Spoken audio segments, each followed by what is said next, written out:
Education and irrigation, ఈ జిల్లాలో ప్రతి ఎకరాకు నీళ్ళు ఇచ్చే వరకు, ఈ జిల్లాలో ఉండే ప్రతి పేదవాడికి విద్యను అందించి ఉద్యోగ ఉపాధి అందించే వరకు నేను మీకు సేవ చేస్తూనే ఉంటా.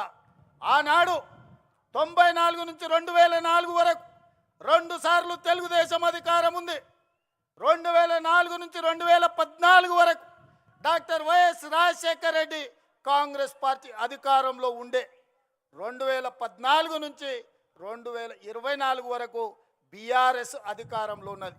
ఇవాళ చెప్తున్నా, నా ఆత్మ బంధువులైన మిర్చులు ప్రజల మధ్య నుంచి రాబోయే 2024 నుంచి 2034 వరకు ప్రజాపాలన ఉంటుంది.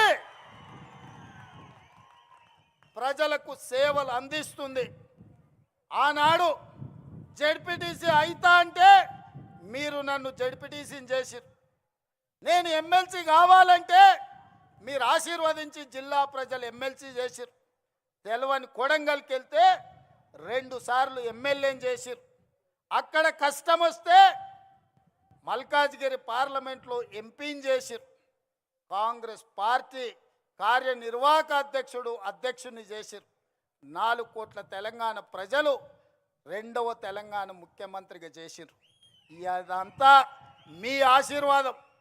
ఇవాళ ఒకే ఒక్క విజ్ఞప్తి చేస్తున్నా, ఒకవేళ తప్పు జరిగితే అది శాశ్వతంగా తెలంగాణ రాష్ట్రానికి కాలరాత్రిని తెచ్చిపెడుతుంది. ఈరోజు వాళ్ళు దోసుకోవడానికి మొత్తం సిద్ధమై కూర్చున్నారు. అందుకే ఈనాడు తెలంగాణ యువకులు నడుం బిగించాలి. దళితులు, గిరిజనులు, ఆదివాసీలు, తండాలలో, గూడాలలో, మారుమూల పల్లెల్లో ఉండే ప్రజలారా ఆలోచన చేయండి.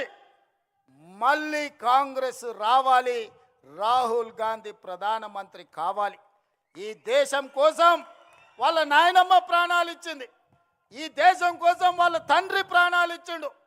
ఈ దేశం కోసం రాజీవ్ గాంధీ తర్వాత 35 ఏళ్ళు అధికారానికి దూరంగా సోనియా గాంధీ, రాహుల్ గాంధీ, ప్రియాంక గాంధీ గారు ఉన్నారు. కానీ